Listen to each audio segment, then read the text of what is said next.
में हुए 1000 करोड़ से ज़्यादा के अवैध खनन मामले को लेकर मुख्यमंत्री हेमंत सोरेन के विधायक प्रतिनिधि पंकज मिश्रा फिलहाल ईडी की गिरफ्त में, वो जेल में हैं। मुख्यमंत्री हेमंत सोरेन तक इस ईडी की जो जांच है वो पहुंच चुकी है। उन्हें सम्मन जारी कर ईडी एक बार पूछताछ कर चुकी है। अब इस मामले में एक नया ट्विस्ट आया है। दरअसल कल मुख्यमंत्री हेमंत सोरेन के विधायक प्रतिनिधि पंकज मिश्रा के अधिवक्ता राजेश कुमार के द्वारा ईडी के स्पेशल जो कोर्ट है पीके शर्मा की अदालत में एक मुकदमा दायर किया है, एक शिकायत दायर की है। दरअसल ये कंप्लेन केस है जिसमें ये बताया गया है, संभवतः जो पीके मिश्रा के एडवोकेट हैं उन्होंने कहा कि संभवतः ये देश का पहला मामला होगा जब ईडी के किसी अधिकारी के विरुद्ध कोई कंप्लेन केस दायर किया जा रहा है। ईडी के अधिकारियों पर तथ्यों को छुपाकर चार्जशीट दाखिल करने का आरोप लगा है। ये आरोप लगा है ईडी के सहायक निदेशक देवदत्त झा पर। दरअसल देवदत्त झा ने जो चार्जशीट दाखिल किया है, जिस चार्जशीट के आधार पर ईडी ने पंकज मिश्रा को हिरासत में लिया था, वो फिलहाल जेल में हैं।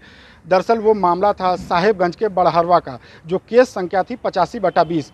इसमें जो अधिवक्ता ने बताया है, पंकज मिश्रा के अधिवक्ता ने, कि इस मामले में पंकज मिश्रा को क्लीन चिट मिल चुका है। पंकज मिश्रा के अलावा राज्य के मंत्री आलमगीर आलम को भी क्लीन चिट मिल चुका है। न्यायालय ने इस पूरे मामले पर कोई संज्ञान पंकज मिश्रा पर नहीं लिया था। उसी केस को आधार बनाकर ईडी के जो सहायक निदेशक है उन्होंने एक चार्जशीट दाखिल की थी जिसमें पंकज मिश्रा को अभियुक्त बनाया गया, जबकि उस मामले से पंकज मिश्रा का कोई लेना देना नहीं है।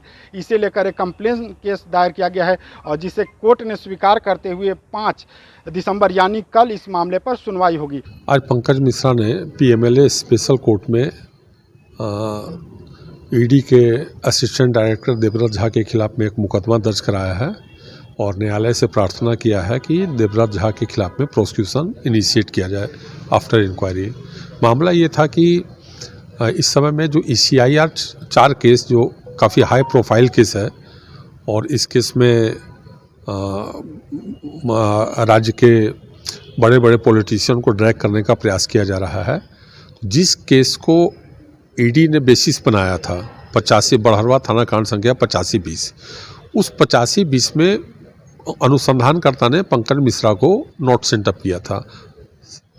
उनके विरुद्ध में कोई साक्ष्य नहीं पाया था। माननीय ट्रायल कोर्ट के द्वारा भी उनके विरुद्ध में संज्ञान नहीं लिया गया था। ईडी ने जो अपना कंप्लेन प्रोसिक्यूशन फाइल किया है न्यायालय में CR 4/22, जिसमें कि इसमें पंकज मिश्रा जुडिशियल कस्टडी में है और मामला को ऐसे बताया जा रहा है कि पंकज मिश्रा ने बहुत बड़ा अपराध किया है। तो उस मुकदमे में माननीय न्यायालय ने पंकज मिश्रा के खिलाफ में संज्ञान नहीं लिया और पंकज मिश्रा 85/20 में कि भारत के किसी न्यायालय में अभियुक्त नहीं है। तो ये मिसलीडिंग ऑफ फैक्ट था। सही तथ्य को छुपा करके ईडी के असिस्टेंट डायरेक्टर ने यह प्रोसिक्यूशन कंप्लेन फाइल किया था। इसी को लेकर के पंकज मिश्रा ने माननीय न्यायालय में मुकदमा दायर किया है आज। सर, क्या पहले भी ऐसा कोई मामला दर्ज हो चुका है? नहीं, मेरे नज़र में ना ही ईडी के पदाधिकारी ने इस तरह का कोई गलत हरकत किया था और उनके इस तरह के कार्य को लेकर के मुझको लगता है कि भारत में पहला मुकदमा दर्ज हुआ है। पंकज मिश्रा की यह कार्रवाई निश्चित रूप से अधिकारियों को दबाव में लाने की कोशिश है और लोगों को वो पुराने दिन याद आ गए जब चारा घोटाले का मामला चल रहा था तो लालू प्रसाद यादव ने किस तरह से जो CBI के संयुक्त निदेशक थे UN विश्वास, उनके खिलाफ प्रताड़ना की कार्रवाई करने की कोशिश की थी, लेकिन परिणाम कुछ नहीं निकला। लालू यादव को फल भुगतने पड़े।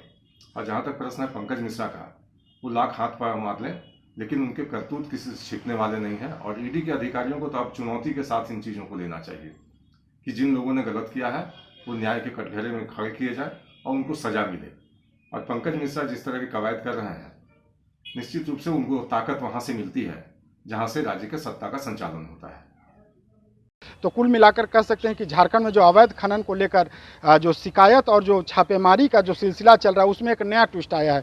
बहरहाल अब ये देखना होगा कि जब ये केस आगे चलती है, जब उसमें पक्ष और विपक्ष यानी ईडी और पंकज मिश्रा के अधिवक्ता दोनों का जब पक्ष लिया जाएगा जो ईडी की विशेष अदालत में है, तब क्या कुछ फैसला निकलता है। लेकिन फिलहाल एक बड़ा ट्विस्ट आया है।